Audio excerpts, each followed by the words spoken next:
Hello everyone, स्वागत है आपका हमारे यूट्यूब चैनल में। और आज हम क्वेश्चन नंबर 4 लेकर के आए हैं कोऑर्डिनेशन केमिस्ट्री का, जो पूछा गया था नेट दिसंबर 2013 में। आपको क्या बताना है, करेक्ट एसिडिक स्ट्रेंथ इनमें से कौन से कॉम्प्लेक्स में है। राइट। आपके पास 4 डिफरेंट टाइप्स के कंपाउंड्स दे रखे हैं, आपको बताना है कि करेक्ट ऑर्डर किस में है हमारी एसिडिक स्ट्रेंथ का।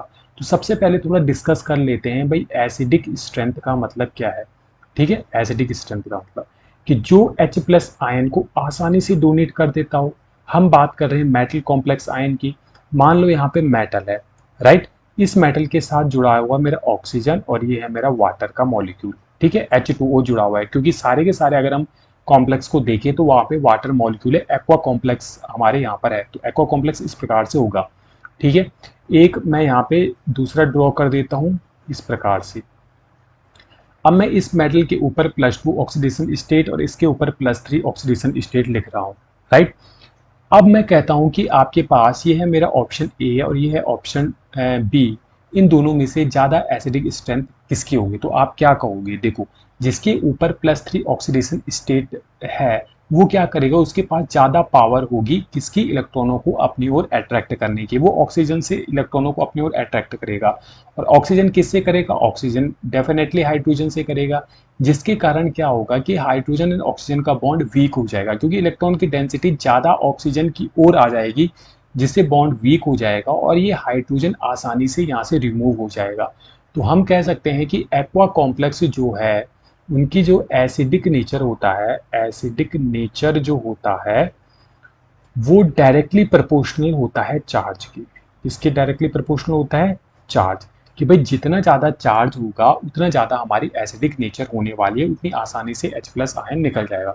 और इन्वर्सली प्रोपोर्शनल होता है साइज के, कि भाई साइज जो है हमारा जितना छोटा होगा, साइज हमारा जितना छोटा होगा उतनी ज़्यादा हमारी क्या होगी, एसिडिक नेचर होगी। और एक तीसरा कॉन्सेप्ट ये आता है कि इन्वर्सली प्रोपोर्शनल होता है ये शील्डिंग इफेक्ट के, शील्डिंग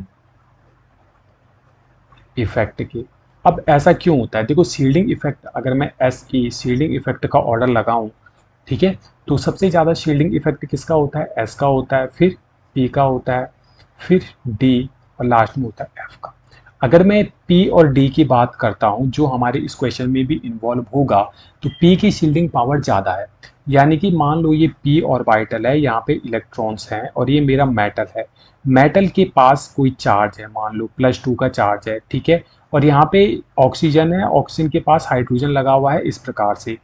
तो ये मेटल इलेक्ट्रॉन खींचेगा ऑक्सीजन से, लेकिन यहाँ पे जो पी ऑर्बिटल है वो इसके न्यूक्लियर पावर को क्या कर रही है, रोक रही है। ठीक है, शील्ड का मतलब क्या हुआ, रोकना।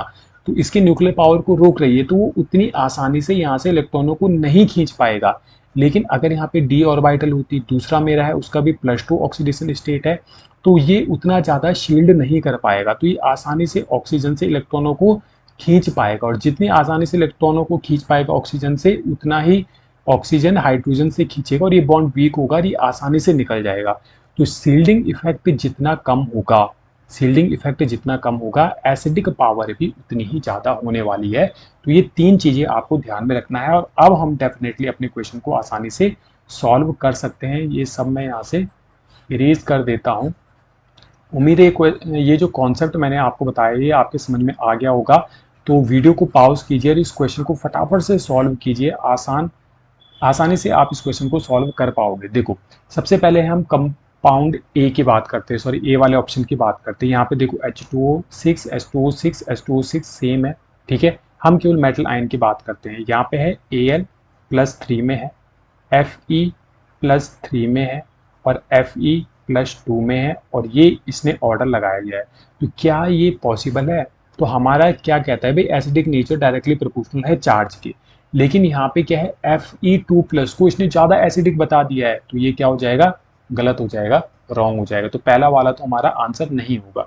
दूसरे क्वेश्चन की बात करते हैं। दूसरे क्वेश्चन में क्या है, Fe+3 में है, राइट। उसके बाद Al+3 में है, फिर क्या है, Fe+2 में है।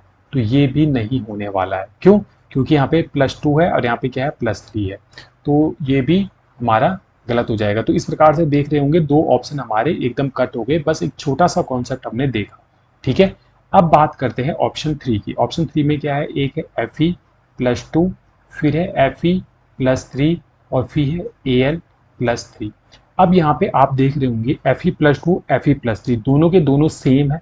अगर दोनों के दोनों सेम है तो हम क्या करेंगे भाई, सीधे चार्ज से इन दोनों को डिफ्रेंशिएट कर सकते हैं कि जिसका चार्ज ज़्यादा होगा उसकी एसिडिक स्ट्रेंथ भी ज़्यादा होगी। बात तो ये सही हो गई। अब हम फंस गए इन दोनों में। जब चार्ज से हम इन दोनों को डिफ्रेंशिएट नहीं कर पा रहे हैं तो हम करेंगे शील्डिंग इफेक्ट से। एल्यूमिनियम है, पी ब्लॉक का एलिमेंट है, इसका वैलेंस शेल में जो ऑर्बिटल होगा कौन सा होगा, पी ऑर्बिटल होगा। और आयरन क्या है हमारे, डी ऑर्बिटल होगा इसका वैलेंस शेल में, क्योंकि 3D सीरीज से ये आता है तो डी ऑर्बिटल है। अब शील्डिंग इफेक्ट किसका कम है, शील्डिंग इफेक्ट डी का कम है। और अगर शील्डिंग इफेक्ट डी का कम है तो एसिडिक नेचर भी डी का क्या होगा, ज़्यादा होगा। तो हमारा जो करेक्ट ऑप्शन होगा वो ये वाला होगा, राइट।